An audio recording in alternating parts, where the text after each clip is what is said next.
श्री शिवाय नमस्तुभ्यम दोस्तों, मेरे चैनल ओम रूही व्लॉग में मैं रूही मिश्रा अपने चैनल में आप सभी का स्वागत करती हूं। आज मैं आप सभी को हरतालिका तीज पर फुलेरा बनाने की विधि शेयर कर रही हूं।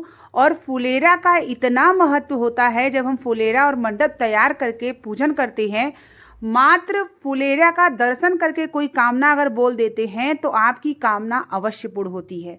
कितने प्रकार के हमें माला लगाना चाहिए, कितने प्रकार की हमें पत्तियों को लगाना चाहिए, कैसे तैयार करना चाहिए, ये सभी जानकारी मैं आपको इस वीडियो में पूरी विधि के साथ शेयर कर रही हूँ। वीडियो के अंत तक बने रहिएगा। वीडियो को लाइक और कमेंट में हर हर महादेव का नारा ज़रूर लगाइएगा। हरतालिका तीज पर अगर आपने अपने घर में फुलेरा नहीं बनाया है तो जहाँ भी फुलेरा बने वहाँ भी हमें जाके पूजन करना चाहिए। और यहाँ तक कहा जाता है कि अगर जिस भी माताओं को अगर संतान सुख नहीं है या कोई कामना है, जिसका विवाह नहीं हो रहा है, विवाह में लेट हो रहा है, तो उसे कम से कम 5 से 6 फुलेरे का दर्शन करना चाहिए हरतालिका तीज के दिन। अगर कहीं भी फुलेरा बना हो, आप पता करके 5 से 6 फुलेरे का दर्शन करके और एक कोई भी पत्ती या बिल्वपत्र कोई भी पत्ती फुलेरा पर रख दीजिए या शिवलिंग पर रखा आइए, आपकी कामना अवश्य पूर्ण होती है। तो देखिए, केले का मंडप हमें ऐसे तैयार करना होता है। तो ये केले का मंडप है और फुलेरा बनाने के लिए हमें 5 माला की ज़रूरत पड़ती है। और साथ ही लकड़ी की डेलिया, ना हो तो प्लास्टिक की डेलिया भी आपके पास होना चाहिए। और 7 प्रकार की पत्तियां जरूर होनी चाहिए और आम का पत्ता भी जरूर होना चाहिए। तो 7 प्रकार में आप अशोक की पत्ती ले सकते हैं, जामुन की ले सकते हैं, बेलोपत्र ले सकते हैं, समी पत्र ले सकते हैं, किसी भी प्रकार की पत्तियां आप ले सकते हैं। और जब आप फुलेरा बनाएंगे ना, तो वो पत्तियां उसमें जरूर लगाइएगा।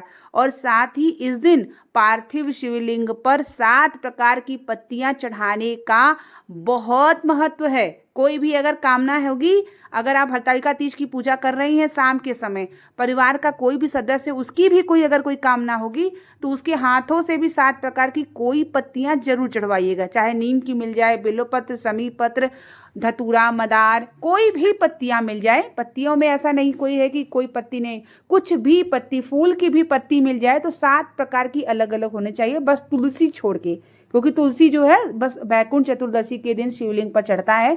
तो तुलसी नहीं चढ़ाना है, खाली समीपत, धतूरा, मदार, बेलोपत्र का पत्ती मिल जाए। तो 7 प्रकार की शिवलिंग पर शाम की जब पूजा होती है तो अपनी हृदय की कामना बोलते हुए शिवलिंग पर चढ़ाना है। और फुलेरा का दर्शन करके स्पर्श कर लीजिए फुलेरा को और अपने हृदय की कामना बोलिए। और यहाँ तक कि जिसका विवाह होने में भी लेट हो रही है और जिसको माताएं बहनों को संतान नहीं है, आप इस वर्ष फुलेरा का दर्शन करते हैं तो अगले वर्ष तक फुलेरा का दर्शन करने से पहले ही आपकी कामना जरूर पूर्ण होती है। तो विश्वास से करिएगा। और फुलेरा हमें जरूर बनाना चाहिए। फुलेरा बना करके हमें पूजन करना चाहिए। अगर आप घर पे नहीं बना सकते तो कहीं भी बनता हो तो वहाँ पे जाके पूजन करिए, लेकिन पूजा करने से पहले फुलेरा जरूर बना लीजिएगा। और केले का मंडप, क्योंकि केले के मंडप में ही हम शंकर माता पार्वती को विराजमान करते हैं। और फुलेरा के नीचे शिवलिंग होना चाहिए। आपका जो शिवलिंग होगा फुलेरा के नीचे होना चाहिए। तो आप देख लीजिए वीडियो में फुलेरा कैसे बना है। डेलिया है, इसमें मैंने आम की पत्तियां भी लगाई हुई हैं। और अगर आपको लकड़ी की डलिया मिल जाती है, मुझे नहीं प्राप्त हुआ, तो अगर आपको मिल जाती है लकड़ी की डलिया तो श्रेष्ठ है। और नहीं तो इस तरीके से प्लास्टिक की भी डलिया में हो सकता है, धागा की सहायता से। और आप 5 माला, कम से कम 5 होना चाहिए, 5 से कम नहीं होना चाहिए। और 5 जो माला होती है वह महादेव की गंगा से उत्पन्न 5 पुत्रियों का नाम होता है, जैसे कि जया, बिसहरा, सामली वाली देव, दोतली। तो ये 5 रूपों में विराजमान होती हैं शिव जी के ऊपर। और जब आप इनको देख के हृदय की कामना को बोलते हैं तो आपकी पूर्ण भी होती है। तो इस तरीके से पहले पूजन करने से पहले आप जो है फुलेरा जरूर बना लीजिएगा। अवश्य से अवश्य फुलेरा बनाइएगा। फुलेरा का जो है आप जो है आसपास जो लोग हैं उनको बोलिएगा भी दर्शन करें फुलेरा का। बहुत महत्व होता है फुलेरा का। उसके बाद आम के पत्ते का अपने द्वार पे और मंदिर में भी जो है बंदरबाल लगा दीजिएगा, क्योंकि आम के पत्ते को ना आशीर्वाद है कि जहाँ पे आम का पत्ता होते हैं वहाँ पे अशुभ चीज़ें कभी प्रवेश नहीं कर सकती। तो आम के पत्ते का बंदरबाल, साथ ही केले का मंडप आप तैयार करके फुलेरा बना लीजिएगा। दोपहर में ही बना लीजिएगा। एक तो आपको सुबह पूजा करना है, मुहूर्त है, और एक प्रदोष काल में करना है।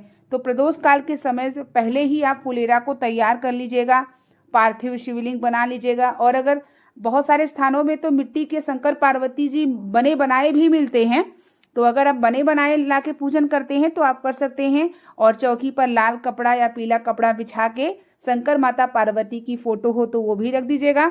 और फुलेरे के बीच में शिवलिंग होना चाहिए, इस बात का ध्यान रखिएगा। शिवलिंग के नीचे एक बेलोपत्र रखिएगा और तब शिवलिंग के ऊपर रखिएगा। फुलेरा ना हर वर्ष हरतालिका तीज पर हमें बनाना चाहिए। और आप सभी 6 सितंबर को हरतालिका तीज का व्रत है, तो सभी माताएं बहनों से मेरा अनुरोध है कि आप जो है फुलेरा अवश्य बनाइए। फुलेरा का महत्व जो है आप जानिए। और अगर आप लोगों को आसपास कोई हो तो उसको भी बोलिए कि फुलेरे का दर्शन करे और उनकी भी झोली महादेव खुशियों से भरे। और आप करके देखेंगे, आपको स्वयं अनुभव होगा। तो फुलेरा इसी तरीके से बनता है जैसा कि मैंने आपको दिखा भी रही हूँ और बता भी रही हूँ। अच्छे से समझ में आ गई होगी तो बहुत ही अच्छी बात है, नहीं तो कुछ डाउट होगा तो आप कमेंट में ज़रूर पूछेगा। बहुत जल्दी मैं हरतालिका तीज से जुड़ी महत्वपूर्ण जानकारी आप सबको शेयर करती रहूँगी, ताकि आप सबको जानकारी सही प्राप्त हो और आप जो है भगवान के प्रति जुड़ें। तो फुलेरा बन चुका है और केले का मंडप इस तरीके से लग चुका है। फुलेरा का फूल का माला आप हाथों से भी धागा से बना सकते हैं या बना बनाया माला भी ले सकते हैं। 5 माला होना चाहिए, इस बात का ध्यान रखिए। और 7 प्रकार की पत्तियां होनी चाहिए।